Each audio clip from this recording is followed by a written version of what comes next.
All right, I think we're set up for the next game, Dungeon Magic here, so I'm going to pass it on over.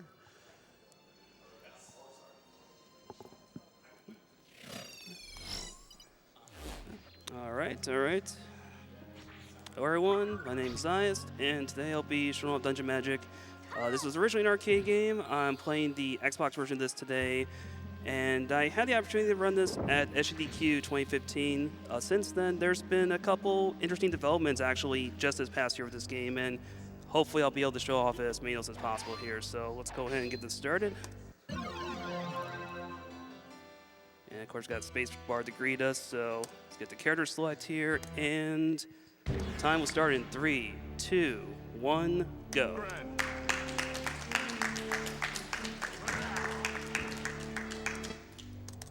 Alright, so right off the bat there, you saw me grab the candle off that table, and that's the first big recent development with this game. Every character in the game has a charge and a supercharge attack. When you're holding the candle, it changes the supercharge into a unique attack for each character. In the case of this one, it gives you the ability to breathe fire, which we're going to use to our advantage on a couple of the bosses in Stage 1 here. And right off the bat here, we use some magic here, mostly to get rid of those dogs there. And get rid of these Amazons. There we go. And we'll head to the dungeon proper here. And here you're going to see the first instance of the infinite for this character. That's a random crit, by the way, so that's awesome. And unfortunately, the enemies didn't quite cooperate thanks to that crit, so I lost the candle. Unfortunately, that's a thing that happens if you get hit or accidentally pick another weapon, you lose the candle, but that's fine. There's definitely some backup strats we can use here, so trying to wake up that orc too early, get across there. And we're going to come with the first boss this stage. There we go. So without the candle, we're going to have to rely on just using the charge store attack here on this guy. There's a couple different patterns the snake can use here, so we're just going to try to whittle him down to begin with. And so far he's just minding his own business, which is okay for us. Just keep on filleting him. Oh, he went for a fast charge there. So there's another attack where he just lunges at you. And you want to try to hit his head and as much of his body as possible to do maximum damage. One more to do it. There we go.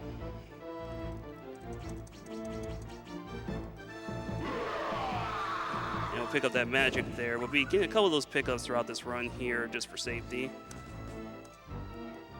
And then these knights can be particularly brutal. They have a random chance of counterattacking you out of hit stun. So we'll go ahead and use the infinite on here. Basically, the way the infinite works, if you've seen infinites in the Streets of Rage games, it's the same idea.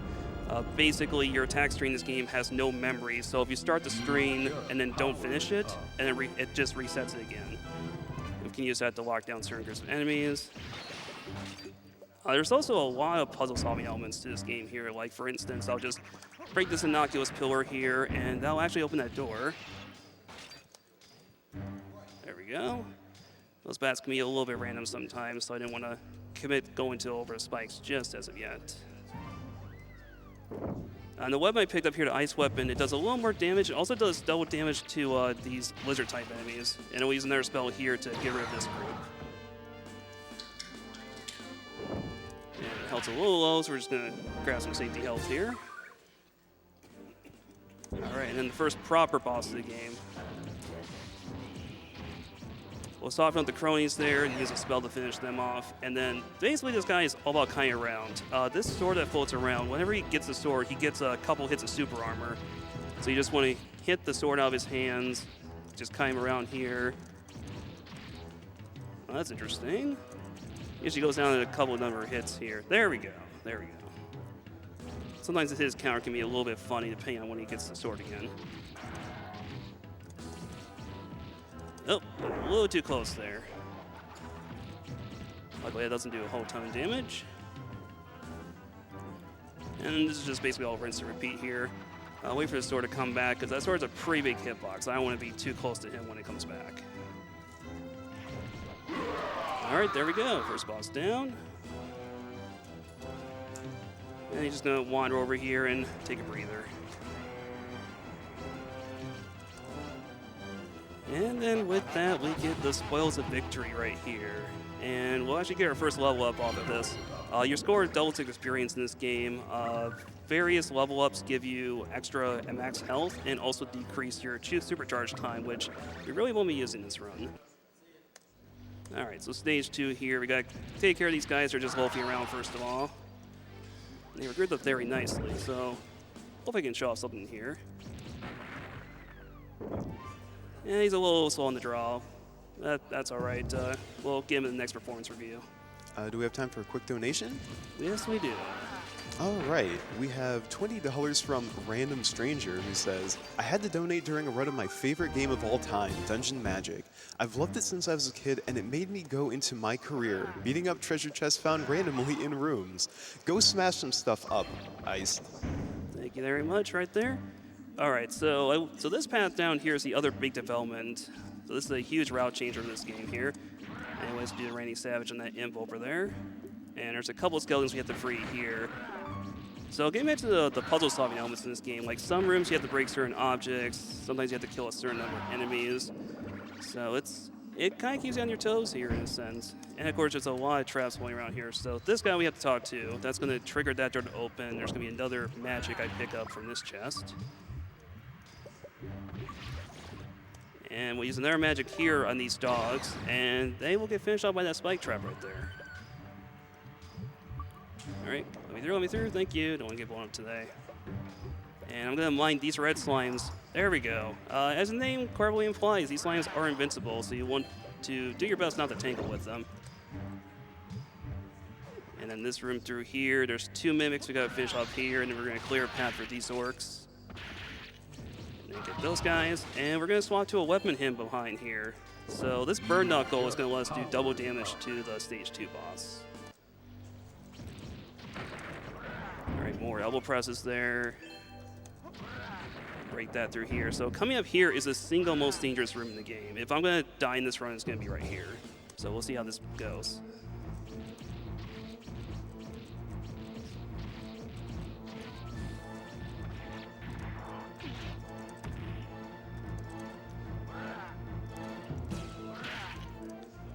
Go, some suplexes, grab some safety health. And yeah, this is just one of those rooms where if you can take your time, you might as well do so. Oh, that guy was ready. Yeah, like I said, this room, depending on how it wants to behave, you just have to accept that sometimes death is inevitable. All right, thankfully we got their numbers whittled down, so there's just this guy left.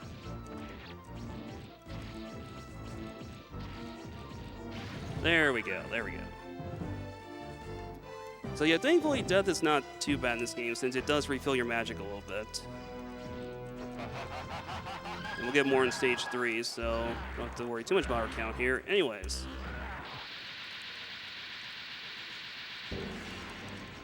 So this boss right here, do a couple of hits here. We're doing double damage thanks to the fire weapon, and she's gonna jump this way. So this second route here is gonna be a bunch of baby spiders that burst out here. So wait for them to gain up and use magic to clear those off. Otherwise, those are a real pain to deal with. And other than that, it's just watch out for jumps, and it's a pretty straightforward fight. All right, yeah, not much to it really. And we'll just wait to get some more goodies right here. So got a little bit of downtime. There's more donations. Go right on ahead. All right, we have $10 from Garrison. It says, such a huge fan of GDQ, a fantastic event for an even better cause.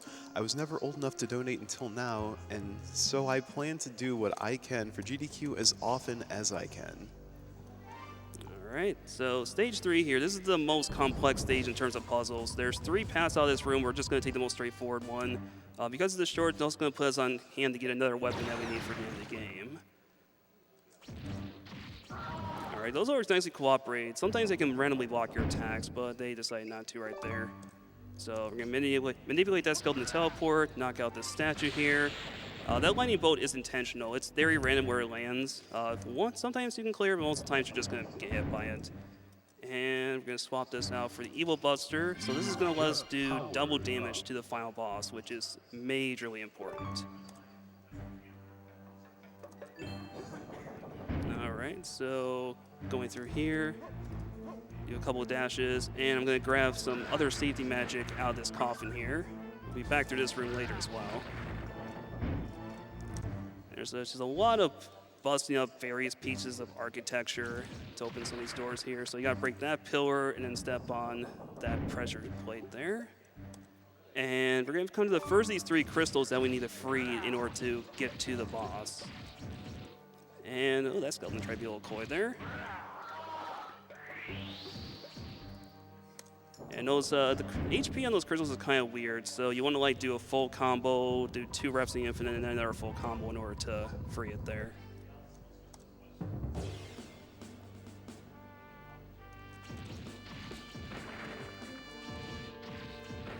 Destroy more ancient ruins, all good stuff right here. There's gonna be a couple more magics I pick up in this corner. Have that. Those enemies are gonna mind their business, thankfully. And this room is just a switch puzzle, nothing too complex about it. Thankfully, if you mess this up in casual play, it just resets a puzzle, so you don't have to worry about fearing any death in this room. And here, we'll do a dash, and now manipulate those skeletons to go over that pressure plate, and we'll come up to the second crystal right here. Get ourselves a little skeleton party going. Unfortunately, some of these skeletons are a little belligerent, but they're not a huge nuisance. Alright, so this room right here, there's 4 skeletons we got to kill. I want to free these 3 first, get them gained up. They're not collaborating at the moment. There we go.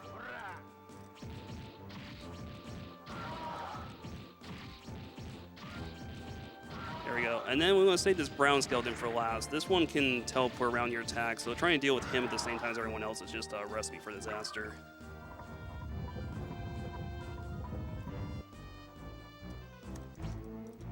Alright, just gotta do some dashes through this room just to get through here a little bit faster, and break this pillar right here.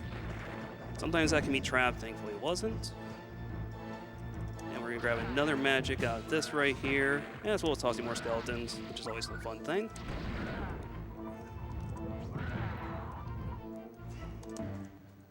Alright, conveyor belt through here, do some odd jumps to go over there a little bit faster. This right here, and we'll come up to the final crystal in this stage. These enemies right here, hopefully they'll behave. Sometimes they can get a little bit tricky to try to gain up on you. I'm just going to use that for safety. All right, and this will bring us up to the boss here. And this is going to be the most intense battle, as long as everything goes right.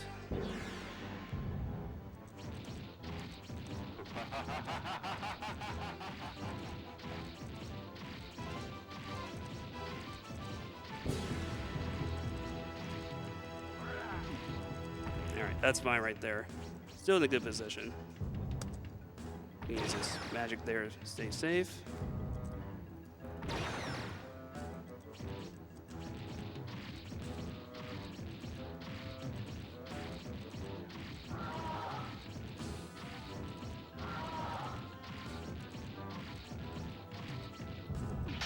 Oh, that was unfortunate right there. Skeleton decided to get one more poke in. You just powered up. So yeah, unfortunately the 1cc is how to play, but the run is technically still alive. Level up. Usually that demon right there will stay in place, but he can randomly fit you around when you're doing the infinite on there, so unfortunately he got pushed a little too far away. I was a little worried about his crystals coming up on me. So anyways, final stage right here. This is a pretty straightforward route through here. No puzzles to deal with. But we will take care of these dogs first. Wait for these skeletons to get together. There we go. And we're gonna come up on an old buddy of ours.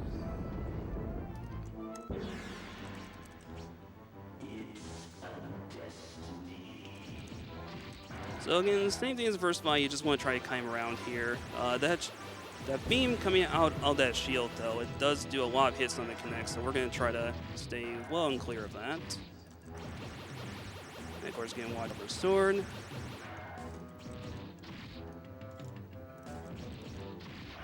And watch out, shield. Oh, that's what I'm saying about that hitbox and that sword is deceptive. Alright, that's fine. That's fine. Gives a little bit of breather. He's almost done for. There we go. Alright, so I'm going to pick up this shield here just as a precaution for the final boss, because if the final boss wants to pull out some dirty tricks, he will. And we're going to break this coffin right here and grab one more magic.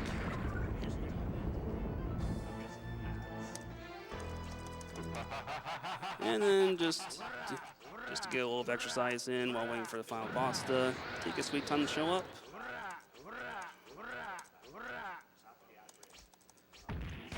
Okay, that plan totally backfired. Alright, so for final boss, strategy is get him up here in this corner and hope that he's kind.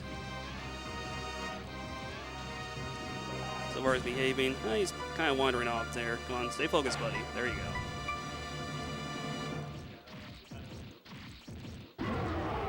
Alright, that was a pretty solid final boss, all things considered. He was very, very cooperative. There's a lot of nasty tricks he can pull off via sides to do so. Level up. And time is going to be coming up on this final set of text boxes showing up.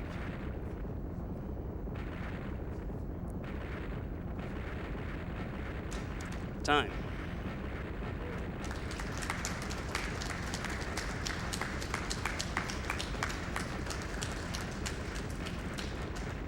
Nice. Well, what we end up with, by the way? Alright, not bad at all.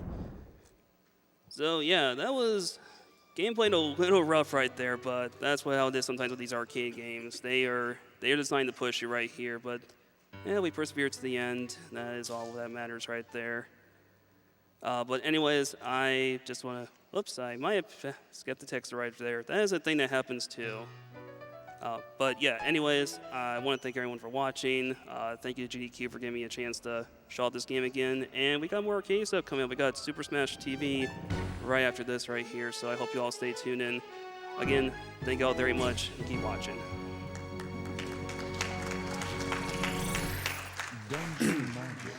And thank you very much, iast, for that great run. We have an interview all set up right now for the upcoming game, or a game coming up with Darkman. So I'm going to kick it over to Darkman and Epic.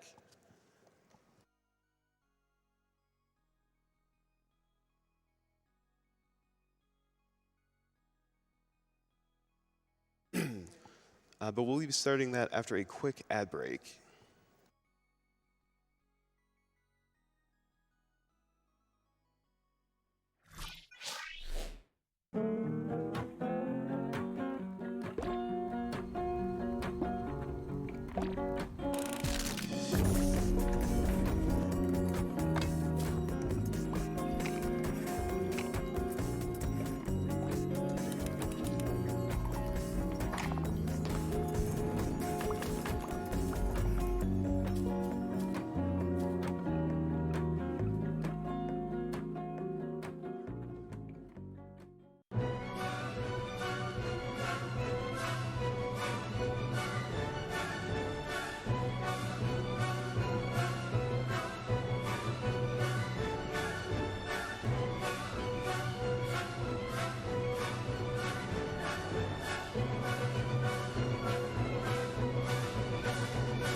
All right. And without any more, I'm going to throw it over to Darkman and Epic for a quick interview.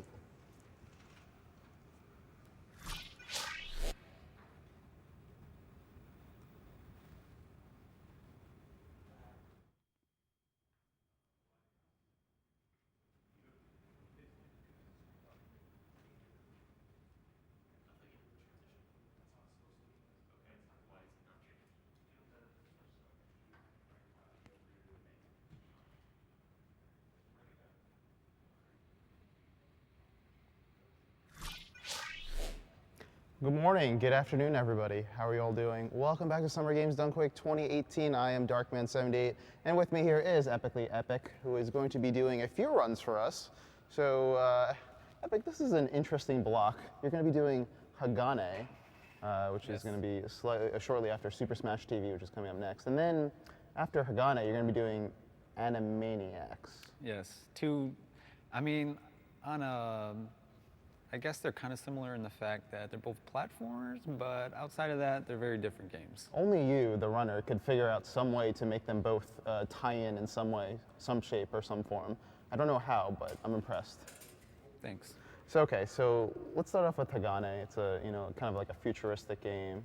You're a cyborg ninja, I believe, if that's correct. Cyborg Ninja. So how does that game play? It seems like a really fast-paced game. Yeah, it can be pretty fast-paced.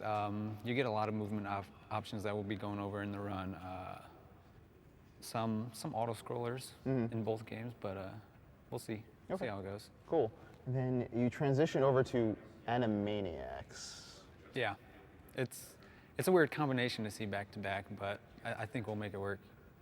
Do you have like dreams of like combining the two games into this like mashup of like this amazing game that's actually not amazing? Because when you combine something with Animaniacs, it really isn't amazing. Yeah, I mean, I think if they did like an Animaniacs anime kind of episode, yeah. I think it could work. I'm imagining that right now. It's going to be amazing. All right, so Animaniacs, it's a little bit of I think a goofy game. I think I actually remember playing this game. So how does it play? It's pretty straightforward. There's not too many tricks to it. There's really only one that I really consider a trick. Okay. But yeah, pretty straightforward. Get to the end. You're not really hyping this game up. This sounds really boring. It'll shine. Don't worry. Will it though? Maybe. Okay, that's fine. You have me doubting myself. That's okay. Don't worry about it. Okay. Do you know anything about the Animaniacs cartoon? I have some bad memories tied to it. Okay. But I remember it being pretty good. But then you said It's bad been a while You had since bad I've memories seen it. tied to it. What do you mean it was good? It was good until something occurred that I may get going to in the run, but we'll Okay. see. Oh, teasing us. I like it. I like this, man. So if my brother's watching, then he'll know. He'll Okay. know. All right. I like it. So how do you deal with, these runs are back to back. How do you kind of deal with the pressure or maybe the uncertainty of having to play like two games that seem a little bit different back to back? Well, luckily Hagane's first, and that's a little more stressful because there are parts where I could potentially die or get bad luck that'll really mess the run up. And then Animaniacs is a little more laid back, so once I get Hagane out of the way, I think I'll be fine for. Got it. But are you sure the true test isn't your patience with Animaniacs? That is a good question because that's actually one of the reasons I picked it up was because as a kid it haunted me. I couldn't beat it. I don't know why it was so hard. It's not a hard game. It was probably like just the characters on screen. You couldn't take it. Yeah, that could be it. All right, we're going to quickly get into a couple of social media questions. Just again, to remind everybody, we will be sending out tweets throughout the marathon whenever we have an interview coming up. And you can reply to that tweet, ask a question, and we may potentially feature that right here, like we're going to do right now. So our first question from the Batman J, Epic, who's your favorite Animaniacs character? Mine is Buttons. I'm gonna, like I said, it's been a while since I've seen the show, so I'm gonna take the easy way out, and I'm gonna go with Wacko. So I'm gonna pick one of the main cast. It's fine. I can appreciate that. All right. Second question we got from 2BTV. The pinky or the brain? Solid question. I'm gonna have to go with Pinky. You know, he's dumb and lovable, I think. He's really annoying though. Okay, I could see that. Okay. Final thoughts? Anything you're concerned about going into these runs? There's a couple stages in Hagane that can be a little tough, but I think if I make it through, I'll be all right. Okay. Now before we head off, this is the final question. Could you imagine a mashup between Hagane and Animaniacs? How would it look like? I think that anime episode for Animaniacs would do it justice. Like a cyborg ninja combating the Animaniacs? Yeah, Okay. they can make it work. Who would win? I think the Animaniacs would have to win. You can't bet against the Animaniacs. Well, that's going to do it for us, folks. Thank you very much to Epic for taking some time to answer some interview questions. His run will be coming up fairly shortly, but first we do have Super Smash TV. Once again, thank you very much for watching. I am Darkman78. This is Epically Epic, and we're good to go ahead and throw it over to the host, Tokyo Scarab. Thank you very much, Darkman. Let's see, we have a couple donations I can read off here. I've got some time. We have $150 from Dance School. It says, "Good luck to all the runners. I hope everyone has a great week." It's starting off very strong. We also have $25 from Chris W., who says, "Been watching GDQ for a few years now. Have been buying the shirts, but this is the first year donating directly. Best of luck to all the runners."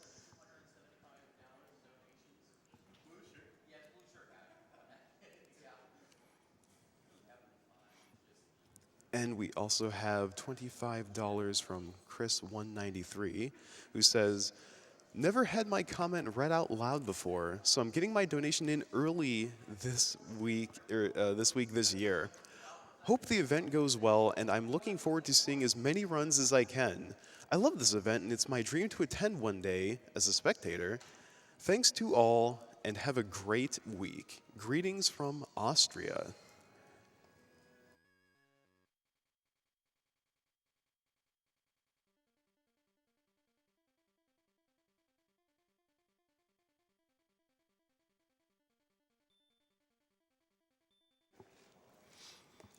I would also like to take this time to plug a couple of the donation incentives that we have going on. The first one being for Dragon Warrior 3 Slime Ending. The goal for that is $7,500. Current amount through that incentive is just under $4,300. So if you'd like to see the slime ending, which is the best ending, then we need about another $3,200 to meet that.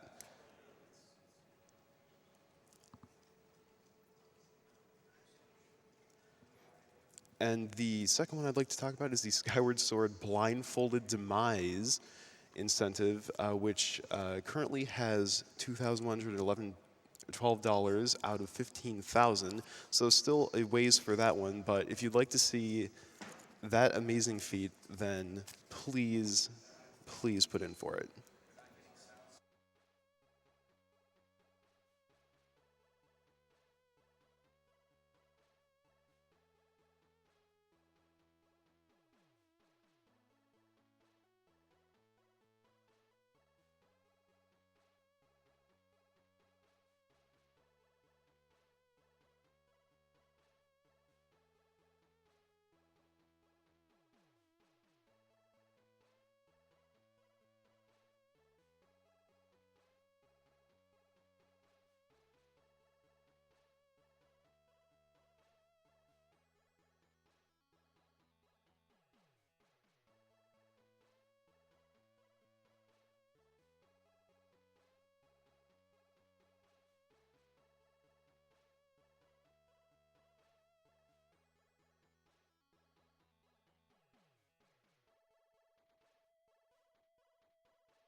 Speaking of the incentives and the bid wars, the Legend of Zelda file name incentive is currently being blown out by Lonk at 1200 or 121666, followed by Meow, and Super Monkey Ball 2, Monkeyed Ball. Marcel is in the lead by $1, 51 versus Jeffrey's 50 for the leader of that incentive.